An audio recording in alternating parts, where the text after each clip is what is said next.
त्रेता युग में रावण की लंका सोने की थी। यह सुनकर हर कोई आश्चर्यचकित होता है।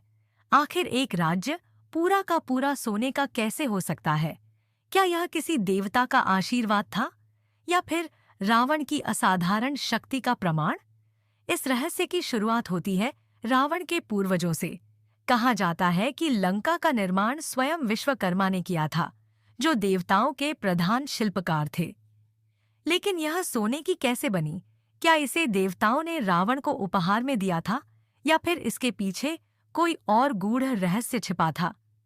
लंका का निर्माण स्वयं देवताओं के प्रमुख वास्तुकार विश्वकर्मा ने किया था। कहा जाता है कि यह नगर मूल रूप से भगवान शिव के भक्त कुबेर के लिए बनाया गया था। जब कुबेर ने भगवान शिव की घोर तपस्या की, तो शिवजी ने प्रसन्न होकर उन्हें लंका प्रदान की। विश्वकर्मा ने इसे स्वर्ण से निर्मित किया, जिससे यह अद्भुत और अद्वितीय बन गया। पूरी लंका में विशाल महल, स्वर्णिम गगनचुंबी भवन, सुंदर बगीचे और चमत्कारी संरचनाएं थीं। लेकिन यह नगर कुबेर के पास अधिक समय तक नहीं रहा। रावण ने इसे कैसे प्राप्त किया? लंका मूल रूप से कुबेर के पास थी, लेकिन रावण की नजर इस स्वर्ण नगरी पर पड़ गई। रावण और कुबेर सौतेले भाई थे, लेकिन रावण को यह पसंद नहीं था कि कुबेर इतना शक्तिशाली और समृद्ध हो।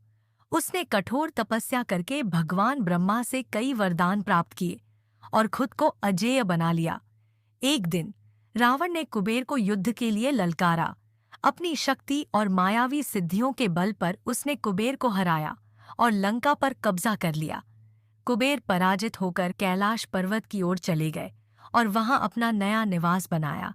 इस तरह लंका रावण के हाथों में आ गई।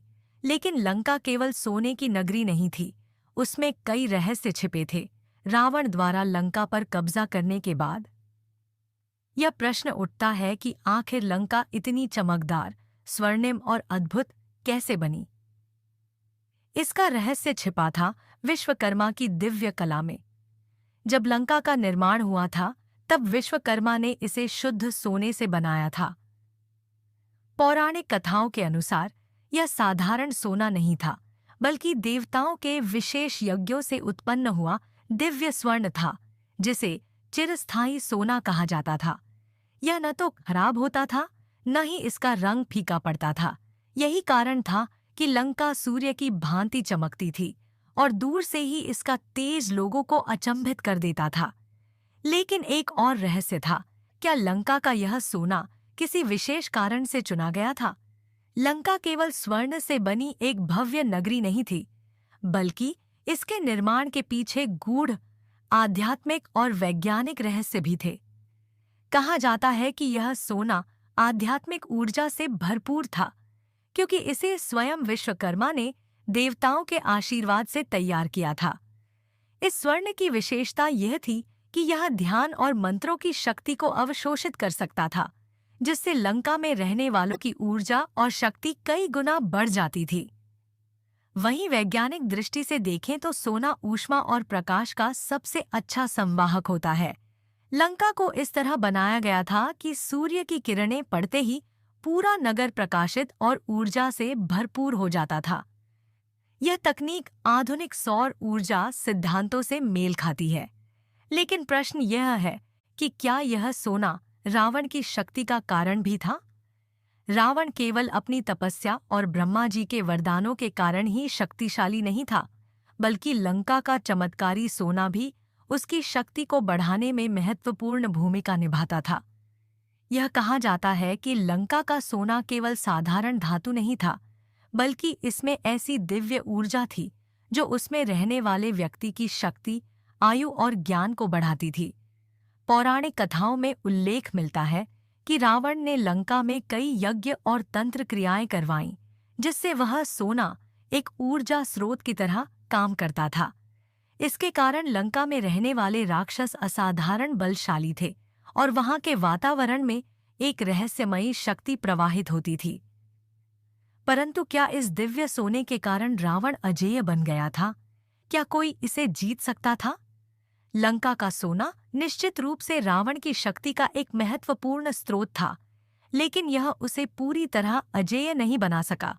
रावण को ब्रह्मा जी और शिव जी से वरदान प्राप्त थे, लेकिन उसकी वास्तविक शक्ति का आधार उसका ज्ञान, तपस्या और तांत्रिक सिद्धियां थीं। हालांकि लंका के दिव्य स्वर्ण ने उसकी सेना और राज्य की सुरक्षा को अद्वितीय बना दिया था।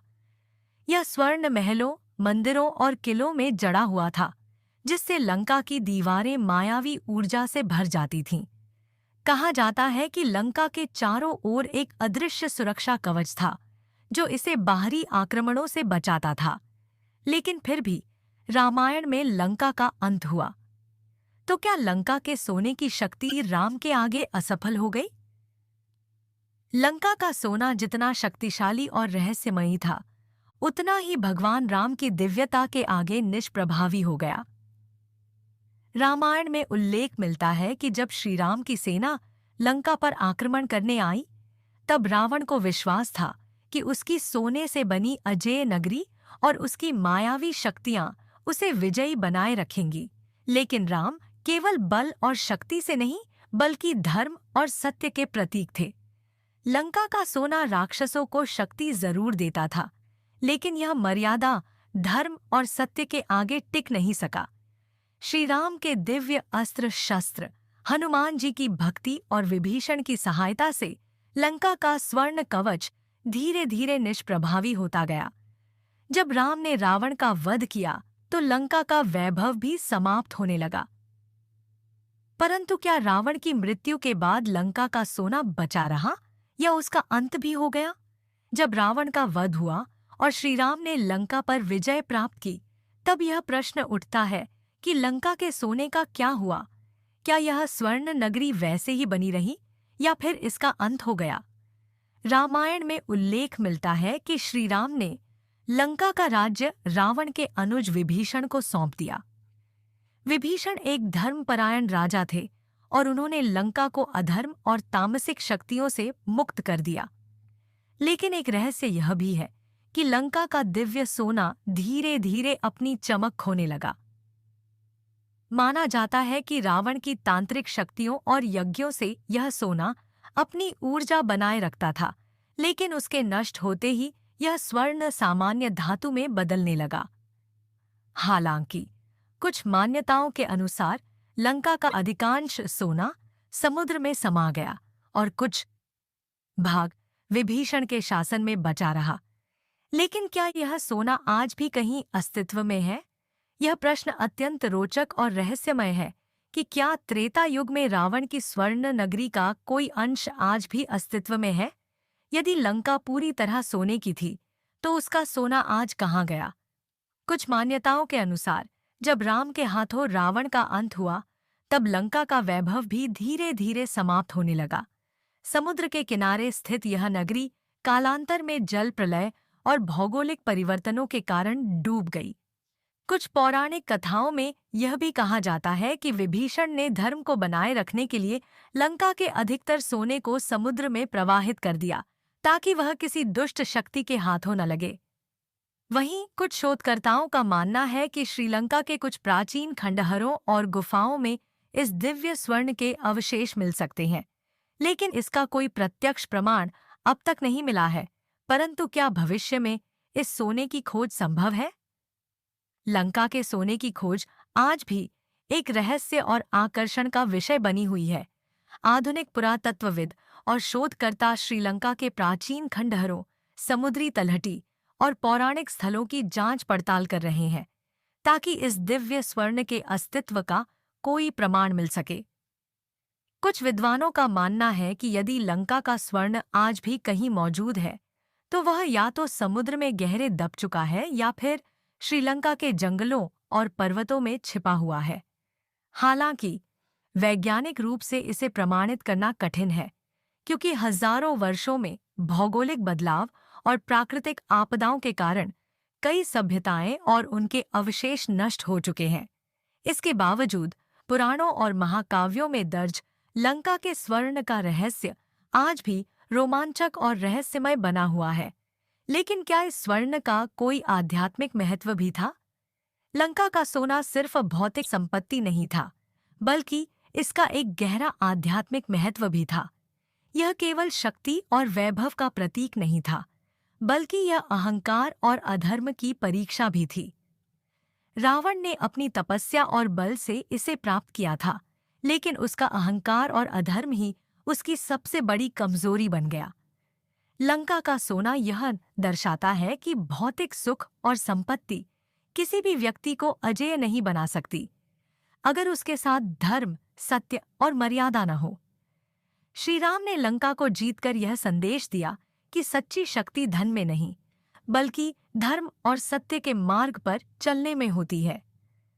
इसीलिए लंका का सोना केवल एक भौतिक खजाना नहीं था, बल्कि यह कर्म और परिणाम का भी प्रतीक था। यह हमें सिखाता है कि धन और वैभव का उपयोग सही मार्ग पर किया जाए, अन्यथा यह विनाश का कारण बन सकता है। यही लंका के सोने का सबसे बड़ा आध्यात्मिक रहस्य था। दोस्तों, अगर आपको लंका के सोने का रहस्य जानकर रोमांच हुआ और यह कहानी दिलचस्प लगी, तो वीडियो को लाइक करना ना भूलें। आपकी एक लाइक हमें और भी रहस्यमयी और रोचक कहानियां लाने के लिए प्रेरित करता है। क्या आपको लगता है कि लंका का सोना आज भी कहीं छिपा हो सकता है? अपना जवाब कमेंट में जरूर बताएं। आपकी राय जानना हमारे लिए बहुत महत्वपूर्ण है।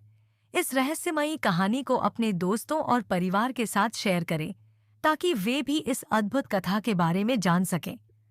और हाँ, अगर आप ऐसे ही महाभारत, रामायण और हिंदू धर्म से जुड़े रहस्यमयी तथ्यों को जानना चाहते हैं, तो चैनल को सब्सक्राइब करें और नोटिफिकेशन बेल जरूर दबाएं।